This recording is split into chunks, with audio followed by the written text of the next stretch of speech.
Could Washington and Oregon really end up in the Big 12? Well, let's check out this article. Welcome in, everybody. It's going to be an exciting day today as we fully expect Colorado to meet with the idea of talking about realignment and the idea of jumping to the Big 12. And we'll know quickly enough if they have set up a public meeting within the next few days or even by early next week. But I wanted to talk about this article. It talks about Greg McElroy. Says Pac-12 could be a dead man walking. But before we get there, please smash that like and please subscribe, as it just helps the numbers out here on YouTube to get more views. And I appreciate you guys. But as we go into this article, I wanted to point out some things. He says, with recent rumors that Colorado and Arizona are on their way out of the Pac-12 conference, some believe that the end is near. One of those individuals is college football expert and former Alabama Crimson Tide quarterback Greg McElroy. During a recent episode of Always College Football, McElroy spelled out just how close the end is for the once prestigious Conference of Champions. Are they dead man walking? Certainly feels that way at the moment, said McElroy. You possibly lose Colorado and you lose Arizona. What's going to happen if, or whatever, if for whatever reason, the Big Ten or the Big 12 for that matter want to take Washington and Oregon? Guess what? The money that's being handed out in the Pac-12 is only $25 million per school.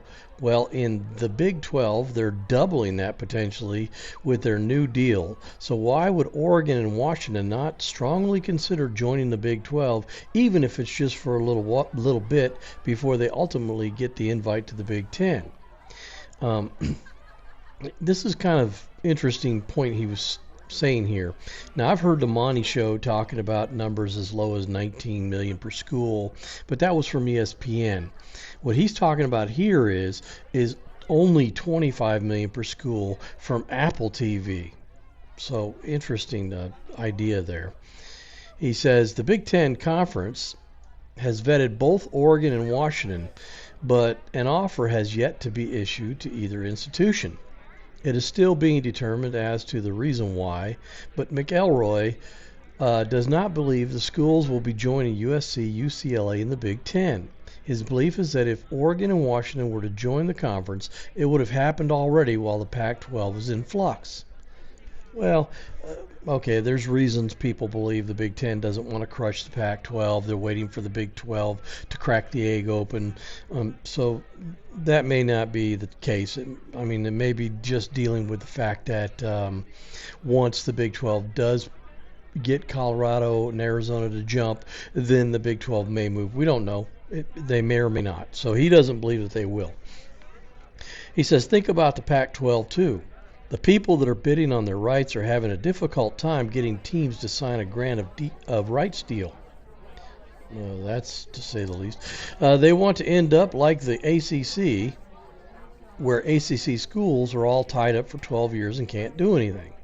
So the schools are saying, I'm outside of that. I'm not signing up to be in the Pac-12 for an extended period of time.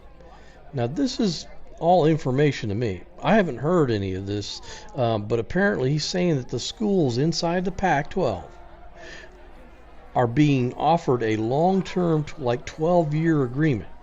And apparently the schools are saying, no way, we're not in for the long haul with the Pac-12. Now, I know that would be Oregon and Washington. They would never sign a 12-year agreement with the Pac-12, who's going to be making less than all the other Power 5 conferences per school. So here he says that these schools, they're all tied up. They don't want a 12-year deal. And so the schools are saying, I'm outside of that. I'm not signing up to be in the Pac-12 for an extended period of time. These schools leave, we're out too. That's interesting too. I mean, we're not hearing all the scuttlebutt that's happening inside these Pac-12 meetings. But apparently somebody is, because he's got information that I haven't seen. He says the next thing you know, the Pac-12 will collapse upon itself like a dying star. Interesting. It's a really difficult situation to be in if you're George Cleavkov. I'm not envious of his situation. It's a difficult spot. They're still quality football players, still quality teams, and they still have some quality brands. Absolutely. Absolutely. But right now, they're getting left in the dust by every other member in the college football world. The Pac-12 commissioner has a lot on his hands right now, and that will not go away anytime soon. With realignment of conferences in college football, it is sure to be more movement on the way. Unfortunately, unlike the Big Ten, Big 12, and SEC, the Pac-12 is yet to make any moves to acquire more teams in their conference. And by the time Cleavkov makes a move, it will be too late for them. And this was my point in the last video I created, that if they don't make a move quickly, which I don't think they can without a grant of rights, I don't know how they're trying to massage this grant of rights with the different media partners. If they're saying, well, we want an expansion clause so that we can pull in SDSU or SMU or somebody else, Tulane, whatever. We want an expansion clause. I don't know if they're doing all that, or if they're just saying, well, here's the 10 teams, and then we'd like to expand. What do you think? I don't know what they're doing. So it hasn't been real clear, and from what he's saying, he hasn't really got into that as well in this article. So as we can see by this article, he's seen some internal things that are kind of being bickered about, and I would totally guess this is correct, because I would not expect Oregon, Washington to want to sign a long-term agreement, and I certainly wouldn't expect them to want to sign their Tier 1 media rights to 90% streaming. And just taking that risk this early, it's just too risky. The other thing that I understand is that, there's a great hatred for the Big 12, where there was a status of classes. The Pac-12 looks at the Big 12 as third class at best, and they consider themselves the premier class, top of the class. The problem is if you really take that position as Oregon and Washington, you may end up in a really ugly agreement for the next 6 to 7 years, waiting for the Big Ten to get to their new media rights agreement. Meanwhile, the Big 12 will be passing you by because they're on the road to higher revenues. Brett Yormark is doing his utmost to do what he promised. So with all these evidences right now of what he's saying, if these are the actual offers that they're kind of having disruption about, which is why really would explain why it's taking so long to come up with a media rights agreement in the PAC. It sounds like the best deal they're getting is $25 million per school, and that's streaming. That's not good. And in the other ways, it sounds like in order to get around that much money in more linear would be a longer contract. So both of those are no starters for the Pac-12, which is why I believe Colorado is making their move, and I believe Arizona is going to jump with them. I don't think it's really a question in my mind. I fully expect the expansion to start happening within, we might find this week. Colorado may have their public meeting as early as this week. Latest is probably next week if this is the case.